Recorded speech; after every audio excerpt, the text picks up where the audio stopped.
ഇടാ നീ കുറെ നേരമായി വന്നിട്ട്. ആ കുറച്ചു നേരമായി. വേണു, ഈ ഡ്രസ് ഇടുമ്പോൾ നീ എത്ര സുന്ദരിയാണ്. അല്ലേലും ഞാൻ സുന്ദരിയാണല്ലോ. എടാ നീയും ഭാര്യയും കൂടെ നിൽക്കുന്ന പടം ഞാൻ കണ്ടിരുന്നു. എങ്ങനെയുണ്ട്? അതിൽ ഞാനല്ലേ ഗ്ലാമർ? അതേടാ. അവളുടെ കഴുത്തേക്കുള്ള മാല എത്ര പവനാടാ? 5 പവനുണ്ട്. 10 വാങ്ങാനിരുന്നതാണ്. അവളാണ് പറഞ്ഞത് 5 മതിയെന്ന്. അല്ല, ഇതെത്രയുണ്ട്? ഓ, ഇത് 2 ഉള്ളടാ. സീനിയറിനെ കൊണ്ട് 5 വാങ്ങാൻ കഴിവില്ല. ആ 5 പവൻ അവിടെ കഴുത്തിൽ കിടക്കുന്നതിനേക്കാൾ ഭംഗി നിന്റെ കഴുത്തിൽ കിടക്കുന്നതാണ്. ഓടാ വെള്ള. ഞാൻ പറഞ്ഞത് സത്യമാണോ? എന്നാത്താ ഞാനീ കഴുത്തിലിടാ. എന്നാലേ നിന്റെ ഈ 2 പവൻ ഊരി ഇങ്ങോട്ട് താ.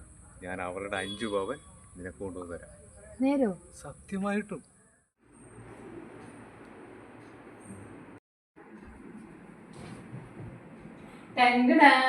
ഇത് കണ്ടോ സേനി? നിന്റെ മാല 2 പവൻ കൊടുത്ത് 5 പവൻ വാങ്ങി. ആർക്ക് കൊടുത്ത്? ആ മംഗലശ്വരൻ രാകൃഷ്ണേ. എന്റെ ഈശ്വര, എന്റെ രേണു, ഞാൻ മാല കിട്ടുന്നു. ഞാൻ നോക്കട്ടെ. ഇതാ.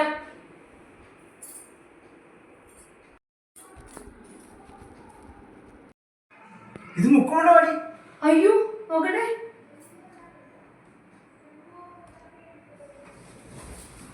രേണു, രേണു. എന്നാൽ നിന്നെ ഞാൻ സഹായിക്കാമടാ. ഇതൊറ്റയടിക്ക് നിർത്തലാക്കാൻ ഞാനൊരു കളി കളിക്കാൻ പോയി. നീ എൻ്റെ കൂടെ നിന്ന് തന്നാൽ മാത്രം മതി. ഓക്കേടാ. ഒരു ചായ വേണം.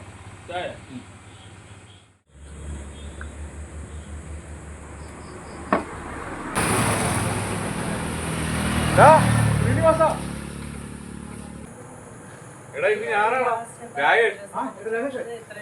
എത്ര കാലം കണ്ടത്? എന്താടാ, എന്താണ് നീ വല്ലാതിരിക്കുന്നത്? എന്തെങ്കിലും പ്രശ്നമുണ്ടോ നിനക്ക്? ഒന്നുമില്ലടാ. അല്ല, നീ നടന്നാണോ വന്നത്? വണ്ടിയില്ലേ നിനക്ക്? വണ്ടിയില്ല. എന്നാ വാ, ഞാൻ വീട്ടിൽ കൊണ്ടുവിടാം.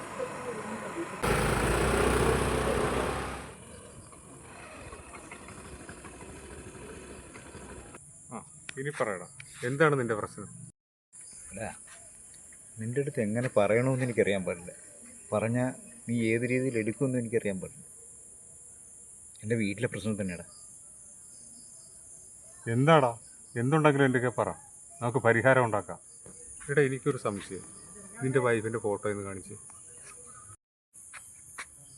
എടാ, ഇത് നിന്റെ വൈഫായിരുന്നാടാ? അതേടാ. എന്താ? എടാ, പലരെയും സഹായിക്കുന്ന കൂട്ടത്തിൽ ഞാനും കുറച്ച് പൈസ കൊടുത്ത് സഹായിച്ചിട്ടുണ്ട്. അങ്ങനെയാണെങ്കിൽ എന്നെ സഹായിക്കാൻ നിനക്ക് തീർച്ചയായും കഴിയും. എന്നാൽ നിന്നെ ഞാൻ സഹായിക്കാമടാ. ഇതൊറ്റയടിക്ക് നിർത്തലാക്കാൻ ഞാനൊരു കളി കളിക്കാൻ പോയി. നീ എൻ്റെ കൂടെ നിന്ന് തന്നാൽ മാത്രം മതി. ഓക്കേടാ.